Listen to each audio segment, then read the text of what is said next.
এইবার মুসা নবীর মা সন্তানকে কোলে নিয়ে যখন স্তন কুলে মুখ লাগায়া দিয়েছে, আল্লাহর নবী মুসা আলাইহিস সালাম মায়ের স্তনে দুধ খাওয়া শুরু করেছে। বলুন সুবহানাল্লাহ। আসিয়া বলে, আপনার বেতন ডাবল, থাকার কোয়ার্টার ফি। মুসা নবীর মা ডেকে বলে, ও রানী আসিয়া, সন্তানকে যদি দুধ পান করাইতে চান, সন্তান আপনার বাড়িতে আমি রাখবো না, সন্তান আমার বাড়িতে থাকবে। আসিয়া বলে, আমি তাতেও রাজি আছি, মাঝে মাঝে সন্তানটাকে দেখায় নিয়ে যাবেন, ওরে না দেখে আমার ভালো লাগে না। কথা আছে মায়ের সাথে মাসির দরদ বেশি। আসিয়া তো জানে না সন্তানটা কার কোলে আছে। কথা বলেন। মুসা নবীর মা পৃথিবীর প্রথম মা, যে মা তার আপন সন্তানকে দুধ পান করানোর বিনিময়ে মাসে মাসে বেতন পেয়েছিল। জোরে কোন মারহাবা। লম্বা ঘটনা সংক্ষিপ্ত করে বলে দিয়ে যায় বাজান, মুসা নবী চলাফেরা বয়সে উপনীত হয়েছে। আসি একদিন সন্তানটাকে ফিরাউনের কোলে দিয়ে বলে, ধরো ছেলেটাকে কোলে নাও, মানুষ দেখলে মনে করবে ছেলে তোমার না, নাও কোলে নাও। মাঝে মাঝে দেখবেন মা বোনের রাগ করলেন, সন্তান কোলে নিয়ে এসে স্বামীর কোলে দেয়। দেখেন না, সামলাও তো সামলাও, কেসে পেপো ভেপো ভালো লাগে না। কথা বলে না, এই সন্তানটাকে একটু সামলাও তো। বাপু জ্বালাইলো, ইয়েও জ্বালাইলো, বাপু হারামি, আমার পেট থেকে যে ডবল হারামি। কথা কয় না, কথা এরকম মা বোনেরা বলে না। সন্তান খারাপ হলে হবে না, আর বাপ খারাপ, আর মা খারাপ, আর বংশ খারাপ, আছে না? সন্তান খারাপ হলে আপনার 14 গোষ্ঠীর বদনাম, আর সন্তান ভালো হলে মাসে ভালো, ও করা ভালো হয়ে থাকে, তাও শান্তি কাজ। আমরা পুরুষ সহ্য করা শক্তি আছে, পাগলি করে খেপান যাবি না। কথা কন না। সন্তান ভালো হলে বাইরে গুণ, খারাপ হলে আমরা বাপেরা দায় স্বীকার করবেন। কথা কয় না, কি বলেন? দোষ নিলেন তো। খারাপ হলে আমাদেরই, আমরা খারাপ, আমাদের বংশ খারাপ। আর ভালো হলে না, তোরা ভালো, তোর মাও ভালো, তোর বংশ ভালো, তোর নানিও ভালো।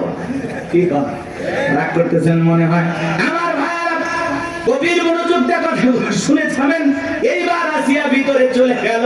ফেরাউন মুসা নবীকে ভালো করে বুঝবেন, কোলের মধ্যে নিয়ে কি সুন্দর চেহারা, কাফের হওয়ার পরে মায়া লাগছে। কি লাগছে? চুমা খাওয়ার নিয়তে ঠোঁটটা যখন বাড়াইছে বাজান, এমন একটা কচি হাতে 12 মণ ওজনের থাপ্পড় লাগাই দিয়েছে। এক থাপ্পড় খায়া ফিরাউন চিৎকার মেরে উঠছে। আশেপাশে লোকজন ধরে আসে, বলে, নেতা এত করে চিৎকার মেলেন, ব্যাপারটা কি? ছেলে যে থাপ্পড় মারছে, কথা জনগণকে বললে কি ইজ্জত থাকবে? বলে, আমার বাড়ি আমি চিল্লাইছি, আমি কি তোদেরকে ডাকছি, সরে যা। ওদেরকে তাড়িয়ে দিলেন। এইবার চিৎকার মেরে ডেকে বলে, আসিয়া, আসিয়া রে, আয় আয়, তাড়াতাড়ি করে আয়। এর চোখে মুখে যাক আগুন দেখছি রে আসিয়া, এ মুসা ছাড়া কেউ না, তরবারি যে জবাই করে পথের শত্রুটা দূর করি। আসিয়া বলে, ছেলে কি করছে? বলে, জানো না, এই ছেলে আমার গালে থাপ্পড় মারছে। আসিয়া বলে, ঢং করা জায়গা পাও না, এই ছোট মানুষ তোমাদের কোনদিন তোমার গালে থাপ্পড় মারতে পারে? ভালো করে বোঝার চেষ্টা করবেন বাজান। ফেরাউন ডেকে বলে, বিবিরা কেমনে তোরে বুঝাবো, এক চোখে মুখে যে আগুন দেখছি, আর থাপ্পড়ে যে ওজন দেখেছি রে আসিয়া, আমার মন গাইকা কয় এই ছেলেটাই ভবিষ্যতে মুসা হবে। আসিয়া বলে, না, ছেলে আমার কোলে দাও, ফেসলামি বাদ দাও। ফেরাউন ডেকে বলে, বিবি তোরে কেমনে বুঝাবো, আর থাপ্পড়ে কি যে মজা, গাল তো তোর ছিল না, গাল ছিল আমার, মজা কি আমি টের পাইছি। এর থাপ্পড়ে ওজনই বোঝা যায়, এই ছেলেই ভবিষ্যতে মুসা হবে। বলেন আল্লাহু আকবার। এখানে আরো কিছু ঘটনা আছে, বলার সুযোগ নাই। আল্লাহর নবী মুসা আলাইহিস সালামের বয়স হয়ে গেল 25 বছর, টকবকে যুবক। কিপ্তি আর বনিসের মধ্যে লাগছে ঝগড়া। মুসা আলাইহিস সালাম যা বলে, কিপ্তি রে, সব জায়গায় নেতার গরম দেখাস। কিপ্তি মানে ফিরাউনের লোক, দেখে না কিছু কিছু পাতি নেতার গরম কামারে চিনিস, আমি অমুক নেতার আপন খালাতো বোন, তার ছোট মেয়ে বিয়ে করেছি, কি হাইব্রিড পরিচয়। কথা বলে না, নাই ছোট ছোট পাতি নেতার গরম এলাকায় থাকা যায় না, এলাকার ত্রাস, গাল কাটা কামাল, কান কাটা রমজান, নাম কি ট্যাবলেট, বুলেট, শয়তানের টয়লেট, আছে না নাই? মানুষ হত্যা করে, মানুষ মারো, ক্ষমতা রাজনীতি করতে যায়, মানুষ মারো। যেই মানুষটাকে হত্যা করেছে তার বাড়িতে যাও, যা দেখো তার স্ত্রী কিভাবে কান্না করে, তার সন্তানগুলো কিভাবে টুকরে কাঁদে, তার পরিবারের লোকজনেরা কিভাবে কান্না করতেছো, আজকে একজনকে হত্যা করেছো, একদিন আল্লাহ তাআলা কারো মাধ্যমে তোর জীবনটা শেষ করে তোর স্ত্রী সন্তানকে এইভাবে কাটাবে। মানুষ মারা রাজনীতি করো, গাল কাটা রমজান, আছে না নাই? আল্লাহ হেদায়েত দান করে। একটু জোরে বলেন না আমিন। কষ্ট পাইতেছেন আমার কথা? সামনে যাবো, আরো আধা ঘন্টা লাগলে থাকবেন তো ইনশাআল্লাহ। তাকবীরটা লিল্লাহি তাকবীর। শুনেন বাজান গো আমার, মুসা আলাইহিস সালাম ফিরাউনের কীর্তিকে মারলেন একটা ঘুষি, এক ঘুষিতে কীর্তি দুনিয়া থেকে দিলেন। ইন্না লিল্লাহি ওয়া ইন্না ইলাইহি রাজিউন। কীর্তি মারা গেছে, কীর্তির খাতা ক্লোজ। ভালো করে বুঝবেন বাজান গো আমার। এইবার মুসা আলাইহিস সালামের বিরুদ্ধে ফিরাউনের দরবারে হয়ে গেল মার্ডারের মামলা। আল্লাহ রেগে বলে, পয়গম্বর আর থাকা যাবে না, মাদাইনের দিকে রওনা করো। মুসা আলাইহিস সালাম মাদাইনের দিকে রওনা করলেন। ওখানে পানি খাওয়ানোর একটা ঘটনা আছে, লম্বা হবে, এজন্য আমি বলতেছি না বাজান। শুআয়ব আলাইহিস সালামের দুইটা মেয়ের সাথে পরিচয় হয়ে গেল। তাদের সঙ্গে তাদের বাড়িতে গেলেন। দুইটা মেয়ে যা বলে, আব্বা বাড়িতে একটা কাজের মানুষ দরকার, রাখাল দরকার বাবা। একটা ছেলেকে পেয়েছি, ছেলেটা অত্যন্ত লাজুক ভদ্র। আমরা দুইটা বোন কয়েকটা ঘন্টা সময় কাটায় দিলাম, একটা বারের জন্য আমাদের চেহারার দিকে তাকায় নাই। বলেন আল্লাহু আকবার। নবীরা লাজুক না হয় কি পারে? এ বাজান গো আমার, শুআয়ব আলাইহিস সালাম বলে, ঠিক আছে মা, যা রেখে দিলাম। আল্লাহর পয়গম্বর শুআয়ব আলাইহিস সালাম মুসা নবীকে তার বাড়িতে রাখাল হিসেবে রাখলেন। বড় মেয়ে সফুরের সাথে বিবাহের ব্যবস্থা করলেন। আল্লাহর পয়গম্বর মুসা আলাইহিস সালাম শ্বশুর বাড়িতে থাকলেন 8 থেকে 10 বছর। ঘর জামাই, কয় জামাই? কথা কয় না, কথা কয়। শ্বশুর বাড়িতে দেখলেন 8 থেকে 10 বছর ঘর জামাই। আল্লাহ রেখে বলে, পয়গম্বর আর কতদিন শ্বশুর বাড়ি মধুর বাড়ি, এইবার গাট্টি গুটি গোছাও, স্ত্রীকে সঙ্গে নাও। আল্লাহ পাক যখন অর্ডার দিলেন, পয়গম্বর স্ত্রীকে সঙ্গে নিলেন। শ্বশুরের দেওয়া লাঠিকে সঙ্গে নিয়ে যখন তোর পর্বতে আসলেন, এখানে আরো কিছু ঘটনা আছে, বলার সময় নাই। এইখানে আল্লাহ রাব্বুল আলামিন তার পয়গম্বর মুসা আলাইহিস সালামকে নবুয়ত দান করে আমার আল্লাহ বলেন, ওয়া মা তিলকা বিয়ামিনিকা ইয়া মুসা। আল্লাহ রেখে বলে, মুসা রে তোমার ডান হাতে ওইটা কি? আল্লাহর পয়গম্বর জবাব দিয়ে বলেন, ক্বালা হিয়া আসায়া আতাওয়াক্কাউ আলাইহা ওয়া আহুশু বিহা আলা গনামি ওয়া লিয়া ফিহা মাআরিব উখরা। আরেকটু জোরে বলেন আল্লাহু আকবার। দেখে বলেন, আল্লাহ আমার হাতে এটা লাঠি, এটার আবার ভর দিয়ে চলি, ছাগলের জন্য পাতা বাড়ি, ইত্যাদি ইত্যাদি অনেক অনেক কাজ করি। আল্লাহ দেখে বলে, পয়গম্বর প্রশ্ন করলাম, একটা জবাব দেওয়া যাবে, একটা কারণ কি? বলে তো বাজান মুসা নবী কথা বলতেছেন কার সাথে? আল্লাহর সাথে কথা বলতে মজা আছে না নাই? এ যুবক, একটা মেয়ে যদি রং নাম্বারে মিস কল দেয়, তুমি পাগল হয়ে যাও। 17টা সিম কার্ড পরিবর্তন করে হলো মেয়েটাকে কল দাও। মেয়ে দেখে বলে, ভাই রং নাম্বারে ভুল করে কল দিয়েছি। বলে, না তুই কেন নিভানো এখন জ্বালাইবি, এখন ভালোবাসা দিবি কিনা বল। কথা বলে, কথা বলে। একটা মহিলার কণ্ঠ পারে, যুবক তুমি পাগল পাগল হয়ে যাও। কত মহিলা এরকম যুবকদেরকে পাগল বানাইতেছে, প্রেমের ফাঁদে ফেলতেছে। কথা কয় না কেন? রাগ করতেছেন নাকি আপনারা? এই দেশের যুবক আর যুবতীর প্রেমের পাওয়ার অনেক বেশি। যুবকের প্রেমের টানে সৌদি আরবের নারী বাংলাদেশে চলে আসতেছে। যুবতীর প্রেমের টানে চীনা যুবক চলে আসতেছে। চীন দেশের যুবক বাংলাদেশের যুবতীর প্রেমের টানে চলে আসতেছে।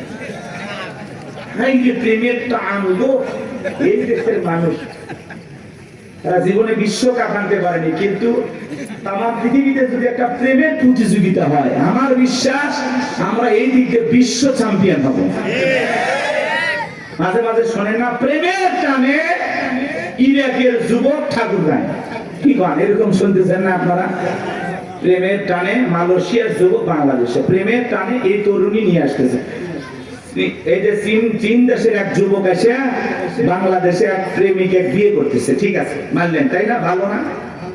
মানছেন, ঠিক আছে, একটা গরিব মেয়ের উপকার হইল। কিন্তু আপনারা কি জানেন, এই যে বিভিন্ন দেশ থেকে যারা এই দেশের ভোলা ভালা সহজ সরল অর্থলোভী স্বার্থলোভী নারী বোকা, এরা বুঝতেছেন এরা মনে করতে সত্যি প্রেমের টানে আসতেছে, আসলে না। অধিকাংশ ভিনদেশী যুবকেরা মানব পাচারের সাথে যুক্ত। ওই দেশে নিয়ে যায় বৃদ্ধ মানুষের কাছে এই দেশের তরুণীকে চড়া মূল্যে বিক্রি করে দিচ্ছে। এ কথা কয় না, কথা কয়। তাহলে প্রেমের টান না মানব পাচার? পাগলিরা বোঝে। অতএব বাংলাদেশে রিক্সা চালক হোক, ভ্যান চালক হোক, না বিয়ে কর, শান্তি পাবে। ওই চীন দেশের যুবক দেখে পাগলা হস না, পরে ওই দেশে যায় পাগলি রানে ছেড়ে দিবি। কথা কর, কথা কর। হ্যাঁ, বিশাল একটা চক্রান্ত চলতেছে। এই ভিনদেশী যুবকেরা কেন এই দেশের তরুণীদেরকে টার্গেট করতেছে? এ পাগলিরা বোঝেই না, মনে করছে আমার প্রেমের টানে আছে। ওই দেশত নিয়ে মানুষের অভাব আছে। তোর প্রেমের টান, তোর জীবন করবি খান খান।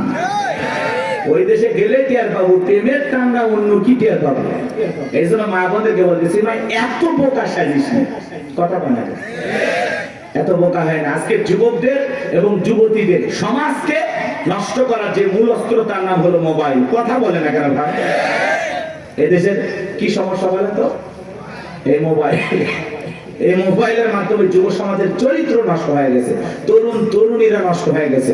মোবাইলের ওজন কম, কিন্তু মোবাইলের মাধ্যমে পাপের ওজনটা অনেক বেশি। কথা বলেন। ঘরে বসে বসে একা একা দরজা জানালা লাগাই দেয়, কম্বল ল্যাপের ভিতরে ঢুকে সেই ভিডিও আছে না না? দেশে মোবাইল আইছে, চিঠি বন্ধ হইয়াছে, দিওয়ানা বানাইছে, পোলা মাইয়ার মনের কথা ভাসে বাতাসে। দেখো পোলা ফানের মন বাজা ফেসবুকে এখন, মোবাইলে চ্যাটিং কইরা কাটায় সারাক্ষণ। এই মোবাইল পাইয়া দেখো মদনের মাইয়া, এই মোবাইল পাইয়া দেখো রমজানের মাইয়া কি কাণ্ড ঘটাইছে। স্বামী সংসার রাইখা নাকি পালাইয়া গেছে, স্বামী সন্তান রাইখা নাকি পলাইয়া গেছে। 2 বাচ্চার মা, 4 বাচ্চার মা পরকীয়া প্রেম করে আরেকটা ছেলের হাত ধরে পালিয়ে যায়। যে নারী স্বামী রেখে সন্তান রেখে আরেকটা পর পুরুষের হাত ধরে পালিয়ে যেতে পারে, ওটা নারী জাতির কলঙ্ক, ছলনাময়ী, বিশ্বাসঘাতক নারী। কত প্রবাসী ভাইয়েরা কান্দে, সারা জীবন রোজগার করে, বাড়ি দেশে থেকে বউ আর নেয়, অন্য আরেকজনের ঘর করতেছে। এখন আদালতে যা মামলা করছে, 18 বছর সৌদি আরব ছিল, আমার বইয়ের অ্যাকাউন্টে টাকা পাঠাইছি। কান্দে না? আমার গোবিন্দগঞ্জে তো কয়েকদিন আগে 4 বাচ্চার মা, 4 বাচ্চার মা সন্তান 4টে রাখে বাড়িতে নেই, 4টে সন্তান রেখে চলে গেছে। ওই নারীর কোন জায়গা মায়া দয়া আছে? কোন ধরো ওই মহিলার কোন মায়া দয়া আছে? কথা কথা আপনারা এটা কি অবাস্তব? এই পরকীয়ার অভিশাপে হাজারো পরিবার ধ্বংস হয়ে যাচ্ছে। এটা করোনা ভাইরাসের চাইতে বড় একটা ভাইরাস। কথা বলতে হাজারো পরিবার নিঃস্ব, স্বামীর জীবন শেষ, সন্তানেরা মায়ের আদর থেকে বঞ্চিত। এই পাগলিরা বোঝে কি এরা দুনিয়া কি করবে? কথা বলা আপনারা এরকম মহিলা আছে না নাই? ও মা, ও বোন, কেমনে পারো মা স্বামী রাইখা সন্তান রাইখা আর একটা পর পুরুষের হাত ধরে কেমনে পালিয়ে যাও মা? তোর কি মায়া দয়া না? স্বামীর কথা ভুলে গেলি, সন্তানদের কথা ভুলে গেলি, ওই পর পুরুষ, ওই পরকের প্রেমিকটা তোর কাছে আজ আপন হয়ে গেল। এক সময় তো তোর কেউ ছিল না। কথা বলে এক সময় তোর বিয়ে করার মতো পুরুষ ছিল না, দয়া করে আমরাই বিয়ে করছিলাম, আর তুই এইভাবে ফাঁকি দিলি। কথা কয় না? তোর বিয়ে করার মতো কেউ ছিল না। আজকে আমার খাইয়া আমার কইরা সুন্দরী হইলি, 2-3টা বাচ্চার মা হইলি, আর একটা পর পুরুষের দিকে নজর দিয়া আমাদেরই ধোকা দিলি। কথা কয় না? যখন তোমার কেউ ছিল না তখন ছিলাম আমি, এখন তোমার সব হয়েছে, পর হয়েছি আমি। কথা কয় না? কথা কয় না? নারী বহুরূপী নারী, আকাশের রং ধনুর মতো মুহূর্তে মুহূর্তে রং বদলায়। ও নারী নিজেও জানে না কারে ভালোবাসে। কথা কন ঠিক করে? এই পরকের অভিশাপ আছে না নাই? ঘরে ঘরে অশান্তি আছে না নাই? মা, আপনার স্বামী মা বোনেরা শুনে যান, নারীরা যারা বিবাহ করেছেন, আপনার হাজবেন্ড আপনার কাছে হীরার টুকরা, কথা বলে ঠিক না? আপনার স্বামী আপনার কাছে হীরার টুকরা, আপনার স্বামীর আপনি যত্ন নেবেন। ও মা, আল্লাহ রাসূল বলেছেন, আল্লাহর পরে যদি কাউকে সিজদা দেওয়ার নিয়ম থাকতো, দুনিয়ার সমস্ত নারীদেরকে আল্লাহ ওয়াদা দিত তারা যেন স্বামীর পায়ে সিজদা দেয়। আল্লাহু আকবার। স্বামীর সম্মান মর্যাদা কত! ও মা, স্বামীকে সম্মানের আসনে বসাও। স্বামীকে গোলাম বানায় না, গোলাম বানাইলে হবা গোলামের বউ। আর স্বামীকে যদি রাজা বাদশা বানাও, তাহলে রাজার রানী হয়ে সংসার করবা। আর স্বামীর সাথে চাকরের মতো ব্যবহার করে, চাকরের বউ কি হয়? চাকরেনি। কথা বলে না। স্বামীকে গোলাম বানাইলে গোলামের বউ, কথা বলেন। আর স্বামীকে সম্মান মর্যাদার আসনে বসাইয়া স্বামীকে যদি রাজা বানায়, বাদশা বানায়, তাহলে রাজার রানী হয়ে সংসার করবে। আল্লাহ এই দেশের নারীদেরকে হেদায়েত দান করেন। একটু চিল্লায় বলেন আমিন। তারপরে যদি কিছুটা সংশোধন হয়, আর দোষ কি সব নারীদের? আমরা কি একেবারে জমজমের পানিতে গোসল করছেন না? খুব আল্লাহ আপনারা আমাদের মধ্যে। ভাই ওঠেন না, কয়েকটা মিনিট ভাই ওঠেন, চলে যাবো ভাই, বেশি বিরক্ত করবো না। আমি জীবনে আর কোনোদিন এলাকায় আসবো কিনা জানি না। ফেরাউন ক্ষমতার চেয়ারে বসে আছে, অক্ষিয়ে যাওয়া যাবে? চেয়ার থেকে নামে বাড়ি যাওয়া যাবে। ফিরাউনের কোলে চেয়ারে বসায় দেবে। ক্ষমতার চেয়ারে তুলছি না, চেয়ার থেকে সুপে থেকে বাড়ি যাবো। কথা কম দেখে একটু অপেক্ষা করুন, ঘটনার ফিনিশিং টানতেছি। সামনে যে একটা সেমিফাইনাল খেলা, তারপরে ফাইনাল খেলা, কয়েক মিনিটের মধ্যে শেষ করে দেবো। যুগ উপযোগী কিছু কথা বলা লাগবে, এই জন্য একটু এই দিকে গেছি। রাগ করছেন? আবার ওই লাইন মতো আসবো। রাগ করেন। তাহলে আমরা কি ভালো মানুষ? কথা ও ভালো।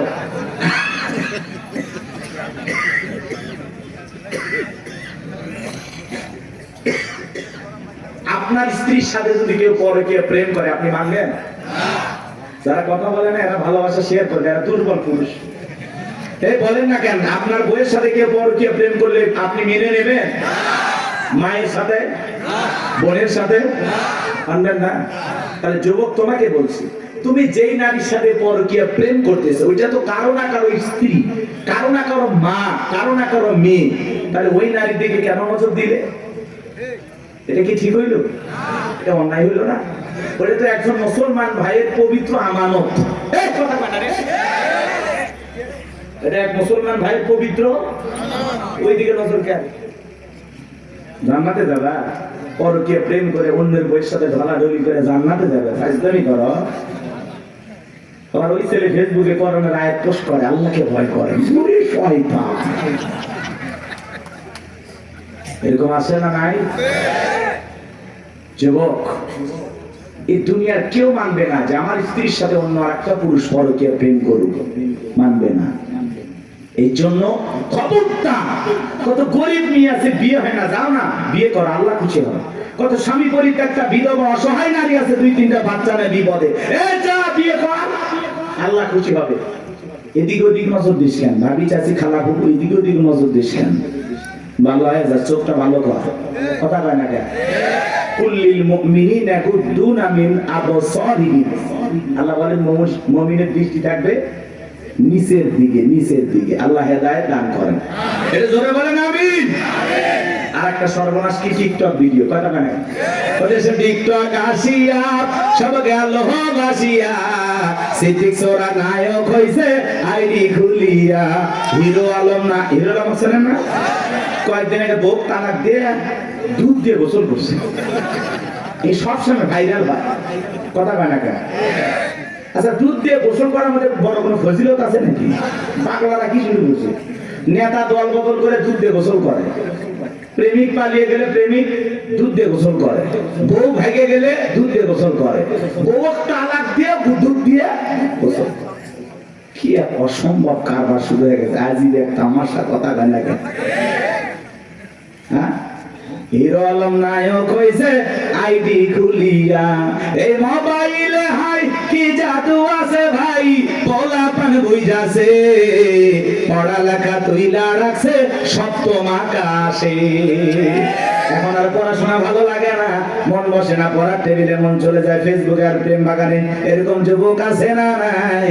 যুবকরা এইবার দেখো কতগুলো ফেল করছে। এখন সময় বদলাছে, অটো পাচ্ছে, প্রধানমন্ত্রী দিবে, প্রধানমন্ত্রী নাই, শিক্ষামন্ত্রী নাই, অতএব বাঁচার উপায় নাই, ওরা এখন জেলখানায় বন্দী। দীপু মন্ত্রী কোন জায়গায়? দীপু মনি ছিলেন না, শিক্ষামন্ত্রী ছিল। আপা মাঝে মাঝে কান্দে, আমারও মায়া লাগে, মানুষের কান্না আবার আমি সহ্য করতে পারি না। কয়েকদিন আগে বলতেছে, খবর আছে তোমাদের, সময় খারাপ যাইতেছে আমাদের, আল্লাহ আছে একজন বিচার করবেন। ইনুর মুখে এখন আল্লাহর নাম ফেলাই পড়লে বাবা সামনের দিকে যাই বাজান। আমার মজা আছে, যে কথা বলতে চাচ্ছিলাম মন দিয়া শোনেন। আল্লাহ বলে পয়গম্বর, প্রশ্ন করলাম একটা, জবাব দেওয়া যাবে একটা। বলেন তো বাজান, পয়গম্বর কথা বলতেছেন কার সাথে? আল্লাহর সাথে কথা বলতে মজা আছে না নাই? ধরে বলেন মজা আছে না নাই? এরপরে আল্লাহ রাব্বুল আলামিন বলেন, ক্বালা আলকিহা ইয়া মূসা। আল্লাহ দেখে বলে, পয়গম্বর তোমার হাতের লাঠিটা এবার নিক্ষেপ করো।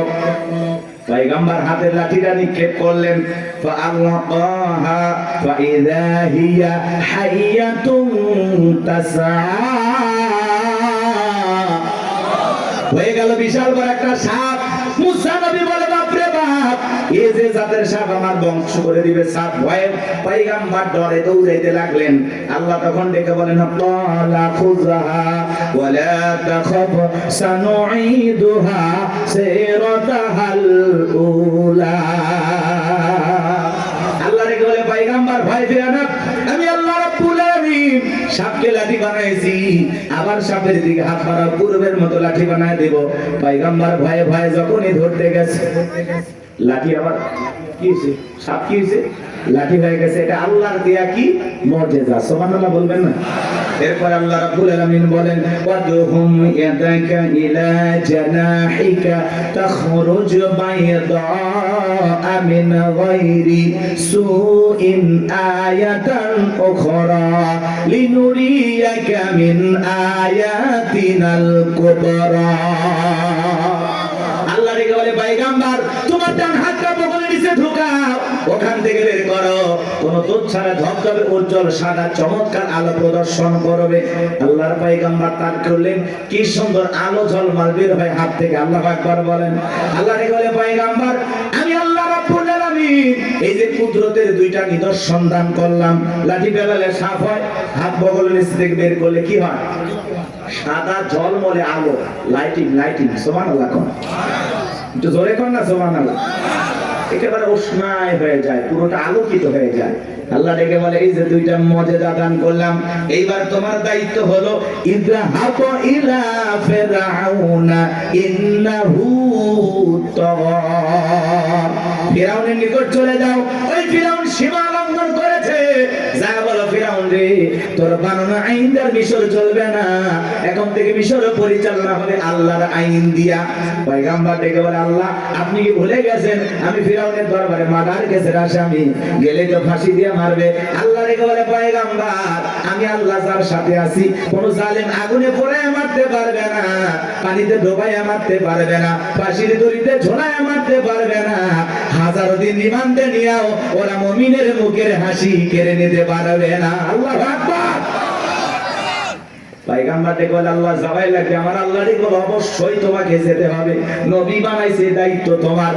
পয়গম্বর দেখে বলে, আল্লাহ আমার অন্তরে দুরু দুরু ভাব হয়, ভয় ভয় কাজ করে, আপনার কাছে একটু দোয়া করতে চাই। ছোটবেলায় যখন মাদ্রাসায় পড়েছিলাম, হুজুর কোরআন হাতে দেওয়ার সময় দোয়াটা পড়াইছিল, আমি ভেবে নিয়েছিলাম এটা মনে হয় কোরআন খোলার দোয়া, কোরআন হাতে নেওয়ার দোয়া, কিন্তু তাফসীর পড়তে গিয়ে বুঝলাম না, এটা কোরআন খোলার দোয়া না। আল্লাহর পয়গম্বর মুসা আলাইহিস সালাম ফিরআউনের দরবারে দাওয়াত দেওয়ার পূর্বে আল্লাহর কাছে দোয়া করে বলেছিলেন, ক্বালা রাব্বি শরহ লি সাদরি ويسر لي أمري واحلل عقدة من لساني يفقهوا قولي واجعل لي وزيرا من أهلي هارون أخي। দেখে বলেন, হে আমার রব, আমার পক্ষকে প্রশস্ত করে দাও, আমার কাজকে সহজ করে দাও, জিহ্বার জড়তাকে দূর করে দাও, যাতে সহজে আমার কথা মানুষেরা বুঝতে পারে। আর আমার পরিবারের মধ্য থেকে আমার ভাই হারুনকে আপনি নবুয়ত দান করেন, তার কণ্ঠটা ভালো, সেই স্পষ্ট ভাষায় কথা বলতে পারে। আল্লাহ রেখে বলে, পয়গম্বর দোয়া মঞ্জুর হয়ে গেল, তোমার ভাই হারুনকেও তোমার দোয়ার কারণে নবুয়ত দান করলাম, যাও দুইজন মিলে ফিরআউনের দরবারে দাওয়াত দাও। পয়গম্বর মুসা আলাইহিস সালাম তার ভাই হারুন আলাইহিস সালামকে নিয়ে ফিরআউনের দরবারে চলে গেল। সেই কথা আল্লাহ রাব্বুল আলামিন বলেন, ওয়াকালা মুসা ইয়া ফিরআউনু ইন্নী রাসূলুম মির রাব্বিল আলামিন। মুসা আলাইহিস সালাম ডেকে বলেন, হে ফিরআউন, আমি বিশ্বের রবের পাঠানো একজন রাসূল, হাকীকুন আলা আল্লাহ আকুলা আলাল্লাহি ইল্লাল হক, কদ জিতুকুম বিবাইয়িনাতিম মির রাব্বিকুম ফাআরসিল মাইয়া বনি ইসরাঈল। পয়গম্বর ডেকে বলেন, আল্লাহর ব্যাপারে সত্য ছাড়া মিথ্যা কিছু বলবো না। হে ফিরআউন, আমি আল্লাহর পাঠানো একজন রাসূল, আল্লাহর ব্যাপারে সত্য ছাড়া মিথ্যা কিছু বলবো না। বনি ইসরাঈলদের দাসত্বের ধুমামির জীবন থেকে মুক্ত দাও, ওদেরকে মুক্ত করে আমার সঙ্গে যেতে দাও। ফিরআউন তখন কি বলেছিল জানেন? ক্বালা ইন কুনতা জিতা বিআয়াতিন ফাআতি বিহা ইন কুনতা মিনাস সাদিকিন। ফিরআউন দেখে বলেন, তুমি যে নবী, স্পষ্ট কোন দলিল বা প্রমাণ যদি তোমার কাছে থাকে সেটা আমাদের সামনে উপস্থাপন করো, যদি তুমি তোমার দাবিতে সত্যবাদী হয়ে থাকো। ফিরআউনের কাছে নবী দাবি করলো, প্রমাণ দেখতে চায়, আর কত ভণ্ড পীর আল্লাহওয়ালা দাবি করে আমরা প্রমাণ দেখতে চাই না। কথা বলেন এ ভাই, 10-15 মিনিট চাইছি না? বসেন বসেন, মজা পাবেন, শেষ ফিনিশিংটা দিয়ে যান। কোরআনের কথা মজা লাগে না? কত ঘটনা শুনেলাম, এখন দেখেন কত মজা। সুবহানাল্লাহ।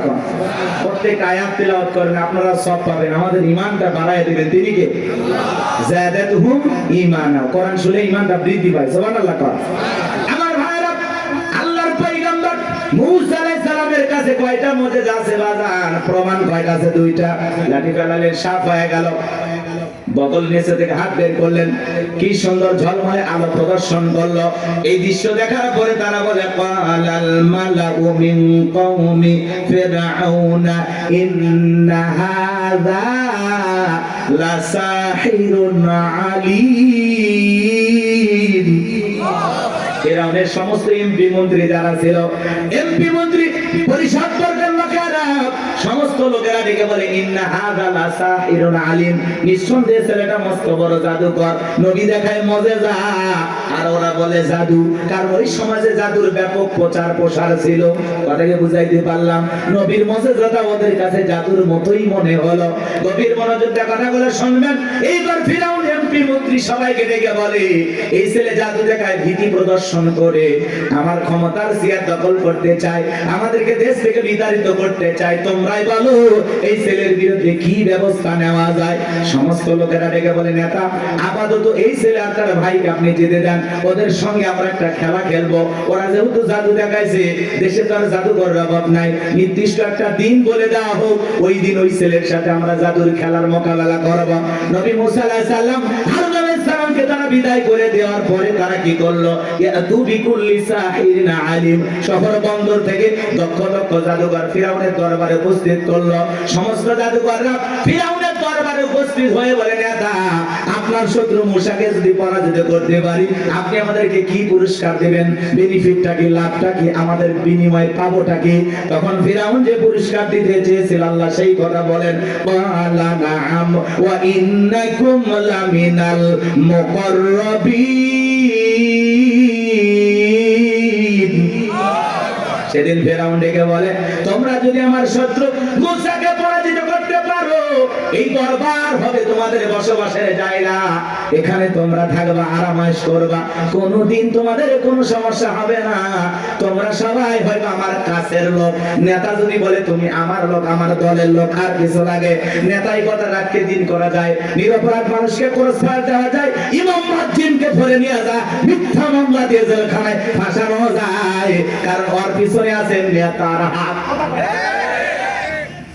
নেতার কথায় রাখতে কি করা যায়, দিন করা যায়। শোনেন বাজান, শোনেন, জাদুঘরা খুশি হয়ে গেল, যারা রাস্তাঘাটে জাদু দেখে, আর যদি রাজপ্রাসাদে জায়গা পায় আর কিছু পায়। মানুষের স্বপ্ন কি একটা বাড়ি ঘর, আবার ফেরাউনের কাছের লোক হয়ে রাজপ্রাসাদে থাকি, জাদুঘরা সবাই খুশি। এবার খেলা দেখার জন্য ময়দান প্রস্তুত, হাজার হাজার জাদুঘররা উপস্থিত হয়েছে, মুসা আলাইহিস সালাম হারুন আলাইহিস সালামকে নিয়ে উপস্থিত হয়েছে। এটা হলো সেমিফাইনাল খেলা, এরপরই ফাইনাল। শুনুন শুনুন, কষ্ট হচ্ছে, হাজার হাজার দর্শক চলে আসছে। ফেরাউনের জাদুঘরে ডেকে বলে, নবী মুসা, জাদুর তন্ত্র মন্ত্র বান আগে আমরা নিক্ষেপ করব না, তুমি নিক্ষেপ করাবা। মুসা আলাইহিস সালাম ডেকে বলে, ওস্তাদের মাসের সাথে এই কথাগুলো আছে বাজান, লম্বা হবে, আমি লম্বা করব না, সংক্ষিপ্ত করে বলে দেয়া যায়। এবার তারা জাদুর বান নিক্ষেপ শুরু করলো। বাঘ বানাইছে, ভাল্লুক বানাইছে, রশি বানাইছে, মানুষের চোখে মুখে পর্যন্ত জাদুর বান নিক্ষেপ করেছে। জাদুর তন্ত্র মন্ত্র নিক্ষেপ করতে করতে ওদের সালান পাতি শেষ। মানে জাদুর খেলা দেখাবে এরকম আর একটা মন্ত্র জানা নেই, সব শেষ। তখন দেখে বলে, ও নবী মুসা, আমাদের জাদু দেখানো শেষ, তুমি দেখাও।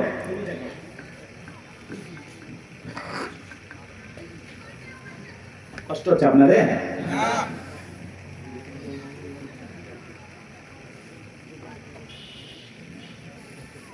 কষ্ট হচ্ছে? বিরক্ত হয়েছেন? শুনে যান, মজা মজা আছে।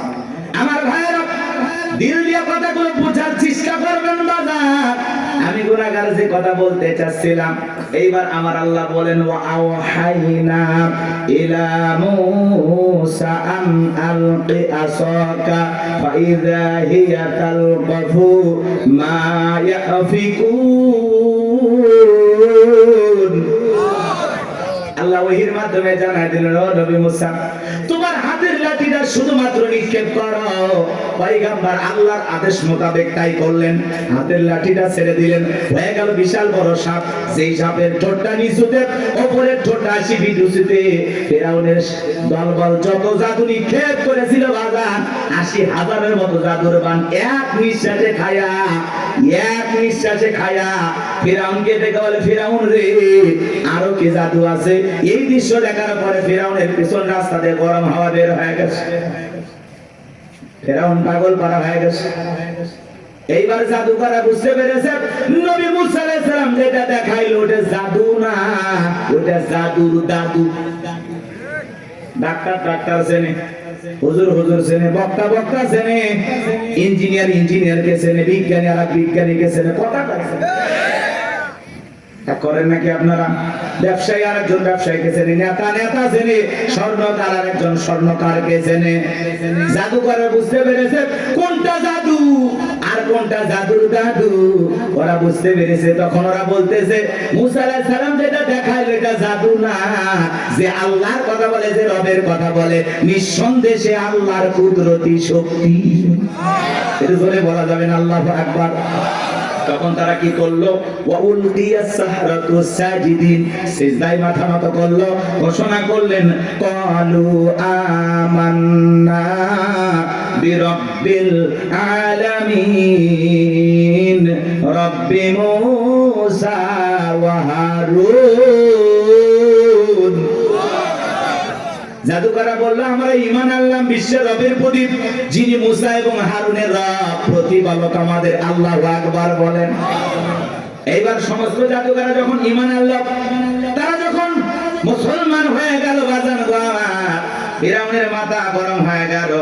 ফিরাউন তখন ডেকে বলে, আমার অনুমতি ছাড়া তোমরা ঈমান গ্রহণ করলাম, আমার অনুমতি নিলা না, তোমাদের সুবিধা চড়াবো, ফাঁসি দিয়ে মারবো, তোমাদের খবর আছে, তোমাদেরকে দেখে নেওয়া হবে। নতুন ইমানদার যারা ঈমান এনেছে ওরা বলতেছে, জালেম ফিরাউন শুনেনি, তোর মতো জালেমের সামসামি করে মরার চাইতে ঈমান এনে মরাই ভালো। বলেন আল্লাহু আকবার। জালেমেরা যখন পারে না তখন দেয় হুমকি, দেখে নেওয়া হবে, খেলা হবে। বলতো না, ঈদ যায়, ঈদ আসে, আন্দোলন হয় না। আছে মালদা আছে। হিরো আলম পালালো না, এরা পালালো, এক কথা কয় না কেন? হিরো আলম এমপির দ্বারে বারবার মার খাচ্ছে, আবারও সিদ্ধান্ত হয়েছে হিরো আলম যে আমি আবার এমপি হবো, ও মনে আবার মার খাওয়ার ধান্দা আছে, কথা কয় না কেন? হিরো আলমের মতো এমপি পালায় না। আচ্ছা, হিরো আলম যদি সংসদে যায় কি বলেন? সংসদ সুন্দর হবে না? মমতাজ, হিরো আলম এরা সংসদে গেলে এই দেশের 20 কোটি মানুষের কাছেই বদনাম, কথা বলেন ঠিক না? সংসদে যা কি করবে? আর আরেক দিক দিয়ে যেভাবে দুর্নীতি বাজারে যাইতেছে, 2-4টা হিরো আলম গেলেই ক্ষতি, কথা কয় না কথা। মানে দুর্নীতি বাজার চাইতে হিরো আলম ভালো, নাচানাচি করে টাকা কামাবে আর যা পাবে জনগণকে দিবে। মাঝে মাঝে ছেলেটার মন ভালো, বন্যায় মানুষকে সহযোগিতা করে, দেখি তো আমাদের বগুড়ারই এর পাশাপাশি বাড়ি। তাক করতেছেন নাকি আপনারা? বিরক্ত হইতেছেন? একটা হিরো আলম পালাই না, আর এরা এত বড় বড় এমপি মন্ত্রী পালিয়ে গেল। 16টা বছর দেশের জনগণ মানে কি করলো যে পালাও লাগলো? পালায় কারা? চোর ডাকাতেরা, কথা বলে। ভালো মানুষ পালাবে? আপনারা গেলেন কেন ভাই? আসেন তো, দেশত আবার আসেন তো, খেলাটা জমুক তো সামনে, কথা কয় না কেন? মন্ত্রীরা সব কোথায় গেল? বলবো এক লাইন, না? মন্ত্রীরা সব কোথায় গেল? এমপিরা সব কোথায় গেল? কোথায় কাদের কাকা? ওদের সারা দেশটা এখন লাগে ফাঁকা ফাঁকা। আইন মন্ত্রী আটকে গেল আইনেরই ফাঁকে, দাড়ি সারা দরবেশারে ভণ্ড ভণ্ড লাগে। দাড়ি কাটে নৌকা চড়ে পালা সারা জীবন দেশে তার নৌকা ছাড়েনি। আলাদা না কি জিনিস? চাচা সেই দিন ব্যাগের মধ্যে কয় কোটি টাকা আসলো জানেন না? নৌকালা মজা মারিছে, নৌকালার যে লাভ হবে 2-3 বস্তা টাকা আসলো জানেন। আর একটা ওদের বিচারপতি বাণী শোনেননি? বাবা, ওই নিয়ে গেছিল 95 লক্ষ টাকা। মাঝি দেখে চিন্তা করছি, কে এটাই তো কালামানি। কয়েকদিন আগে টকশোতে এক মহিলাকে অপমান করলো, এই তো সেই মানুষ। বুঝবার পারে টাকা পয়সা সব নিয়ে ঘাটো দেশে নামে দিয়েছে। ওই কলার পাতা তো শুতে আসছিল। এরা আবার আলেমদের তালিকা করেছিল, 116 জন আলেমের তালিকা সারা দেশে। তার মধ্যে আমার রোল নাম্বার ছিল 23। আমার মতো গাইবান্ধার মফিজ বক্তা আমার করা সিরিয়ালে রাখছে। কি ওয়াজ করা জানে না? এই পূজা আর বৈশাখ নিয়ে ওয়াজ করার কারণ আমি যে বলছি যে বৈশাখ মুসলমানের সংস্কৃতি না, কথা বলছেন? বলছে এত সুন্দর একটা অনুষ্ঠানের বিরুদ্ধে কথা বলছে এই বক্তা। আর ওই যে বলেছিলাম ধর্ম যার যার উৎসব সবার, এই স্লোগান মুসলমান দিতে পারে না। হিন্দুদের উৎসব হিন্দুদের, মুসলমানের উৎসব সবার হতে পারে, কিন্তু অমুসলিমের উৎসব শুধু তাদের, খ্রিস্টানদের উৎসব খ্রিস্টানের, মুসলমানের উৎসব মুসলমানের, ধর্ম যার উৎসব তার। এই কথা বলে অনেক ওয়াজ করছি, ওইদিকে যাওয়ার সুযোগ নেই। ওরা মনে করেন সেই 12 পৃষ্ঠা না 13 পৃষ্ঠা আমার পুরো ওয়াজ কপি করে লিখছে, যা করাও যে আমার ওয়াজ শুনছে, আমি খুবই খুশি হয়েছি। আর 116 জনের মধ্যে যে আমারও রাখছে, এতে খুশি হয়েছি না? খুশি হয়েছি, ওদের ধন্যবাদ। তাহলে বোঝা গেল দেশের রাম বাম নাস্তিকেরা আমাদের কথা শোনে, ওদেরকে ধন্যবাদ জানা। শুনতে শুনতে একদিন ওরা আল্লাহ আল্লাহ হয়ে যাবে, কথা বল ঠিক না? দাড়ি সারা দরবেশারে ভণ্ড ভণ্ড লাগে, পলকের জল খেল, পলকের জল খেল কামিয়ে নেটের চাকা, ওদের সারা দেশটা এখন লাগে ফাঁকা ফাঁকা। ডাইলগ দিত, পালাবো না পালাবো না যায় না তাদের দেখা, ওদের সারা দেশটা এখন লাগে ফাঁকা ফাঁকা। কোথায় গেল সংসদেতে মমতাজের গান, কোথায় গেল হযরত ওয়ালা স্বামী ওসমান? 70 রাকাত তাহাজ্জুদ পড়তো, বিরাট বড় আল্লাহর ওলি দাবি করতো। 5 আগস্টে 24 সালে ভাগ্যে কি আছে আল্লাহর ওলিরা জানতো না, এরা খালি করছে 41 41 41 41। আল্লাহ 24 তোদের জীবনের খাতা। আমরা তো ভেবেই নিয়েছিলাম মৃত্যু পর্যন্ত এটা থামাবি কে, এরকম ধরেই নিয়েছিলাম, কিন্তু যা খেলাইছে আসমানের মালিক খেলাইছে, আমরা কিছুই করিনি। কথা কয় না, আমরা কিছু করছি? কিচ্ছু করিনি। খালি 4 তারিখে রাস্তার নামছি আর 5 তারিখে পতাকা নিয়ে মিছিল করছি। সত্যি তাই নয়? কথা কয় না গো। এই 4 তারিখে আপনারা সবাই রাজপথে নামেননি? অধিকাংশ মানুষ নামছিলেন, বউ বাচ্চা সবাই মিলে নামছিল। আর দেখেন একদিন নামাতে সব উল্টে গেছে। আর ওইদিকে না যায়, কষ্ট হচ্ছে আপনারা? এই জায়গায় দেখেন আসল লোকের পতনটা ঘটে দেই, চলেন সামনের দিকে যায়। কষ্ট হচ্ছে নাকি আপনাদের? একটা তাকবীর দেন, লিল্লাহি তাকবীর। দলে দলে মানুষ কালেমা পড়ে মুসলমান হতে লাগলো। মুসা আলাইহিস সালামের উম্মতের সংখ্যা বেড়ে যেতে লাগলো। ফিরআউন রাগান্বিত হয়ে বলে, না এমনটা চলতে দেওয়া হবে না। সে তখন বিশাল বাহিনী নিয়ে আল্লাহর পয়গম্বর মুসা আলাইহিস সালাম এবং তার উম্মতদেরকে হত্যা করার জন্য বাজান বিশাল একটা বাহিনী নিয়ে তাদেরকে আক্রমণ করেছেন। মুসা আলাইহিস সালাম তার উম্মতদেরকে নিয়ে দৌড়াইতে দৌড়াইতে একেবারে দরিয়ার নিকটতম জায়গায় যখন পৌঁছে গেছে, দরিয়ার নিকটবর্তী, পয়গম্বরের উম্মত ডেকে বলে, ও নবী, আর বুঝি বাঁচা গেল না, হয় দরিয়ার পানিতে চুবায় মারা লাগবে, আর না হয় ফিরআউনের সেনাবাহিনী রাতে মারা লাগবে। সামনে তো কোনো রাস্তা আমরা দেখতে পাই না। মুসা নবী রেখে বলে, টেনশন নাই, এখানে শুধু আমরাই নাই, আমাদের সাথে আরেকজন আছেন, তিনি কে? আল্লাহ রেখে বলে, পয়গম্বর এতদিন দেখেছেন লাঠি ফেলাইলে সাপ হয়, ওই একই লাঠি দিয়ে পানিতে আঘাত করবো নবী মুসা, আমি আল্লাহ তোমাদের জন্য রাস্তা তৈরি করে দেব। আল্লাহর আদেশ পাইয়া পয়গম্বর সমুদ্রে পানিতে আঘাত করলেন, আল্লাহ ভিআইপি পানিগুলো রাস্তা তৈরি করে দিলেন। আল্লাহ নবী মুসা আলাইহিস সালাম সহ দলবল সহ আল্লাহ তাআলা সেরা সূরা ইউনূসের ভিতরে স্পষ্ট জানায় দিলেন, ও নবী মুসা, তুমি তোমার উম্মতদেরকে নিয়ে দরিয়া পার হয়ে যাও। পয়গম্বর তাই করলেন, উম্মতদেরকে নিয়ে বিশাল দরিয়া পার হয়ে গেলেন। আল্লাহ তাআলা নিরাপদে তাদেরকে দরিয়া পার করা দিলেন। সুবহানাল্লাহ বলেন। ফিরআউন তার সেনাবাহিনী নিয়ে আসা বেইজি রাস্তা থেকে মনে করছে ওর বাপ দাদা 14 পুরুষ বানায় গেছে। এইবার সবাইকে নিয়ে বলতেছে, চলো চলো চলো, এই রাস্তা দিয়ে গেছে, চলো বড় এই রাস্তাতে মুসা তার উম্মতের পালিয়ে গেছে, সবাইকে নিয়ে যাব না। ফিরআউন ওই একই রাস্তায় উঠেছে, বাজার একই রাস্তা, ঈমানদারদের জন্য নিরাপদ আর জালেমদের জন্য গজব। ওরা যখন সমুদ্রের মাঝামাঝি চলে গেছে, আল্লাহ দেখে বলে, সমুদ্রের পানি রে, তুই তোর খেলা দেখা। সমুদ্রের মধ্যে উথাল পাতাল ফের সৃষ্টি হয়ে গেল। ফিরআউনের ছেলেটা উল্টা ছিল বাজার, পানি খায়া সুপে মরে সবগুলো শেষ। বাইরে আছে বড়রা, কেন মনে করা বড়টা বেঁচে আছে, ফাইনাল খেলা। শোনেন শোনেন, এইবার বাজার আমার এই জালেম ফিরআউন মৃত্যুর পূর্বে আল্লাহর সাথে কি নাটক করতেছে জানেন?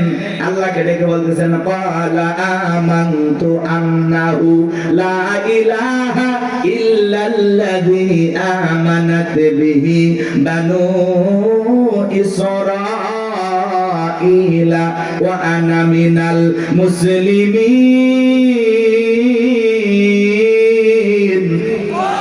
ফিরআউন ডেকে বলতেছে, ঈমান আনলাম, তুমি ছাড়া কোনো মাবুদ নাই। বনি ইসরাঈল যে আল্লাহর প্রতি ঈমান এনেছে, সে আল্লাহর প্রতি আমি ঈমান আনলাম। কষ্ট হচ্ছে আপনাদের? বিরক্ত হয়েছেন? আমিও সে আল্লাহর প্রতি ঈমান আনলাম। ওয়া আনা মিনাল মুসলিমিন, আল্লাহ আমি মুসলমান হয়ে গেছে, আর চুবাইও না। শেষ করে দিচ্ছি, শেষ করে দিচ্ছি। কষ্ট হচ্ছে আপনাদের? বিরক্ত হয়েছেন? একটা তাকবীর দেন, লিল্লাহি তাকবীর। ফিরআউন পানি খাইতেছে আর কি কয়, ওয়া আনা মিনাল মুসলিমিন, আল্লাহ আমি মুসলমান হয়ে গেছি, আমি আত্মসমর্পণ করলাম, আর পানি খাওয়াইও না। মরার আগে কি অভিনয়টা করতেছে?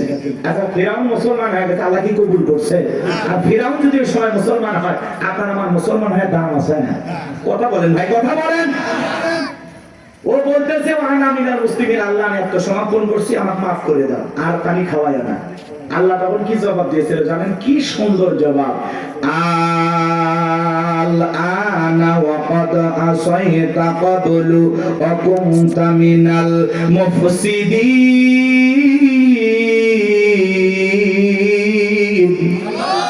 আল্লাহ ডেকে বলে, এখন ঈমান আনছো, এখন।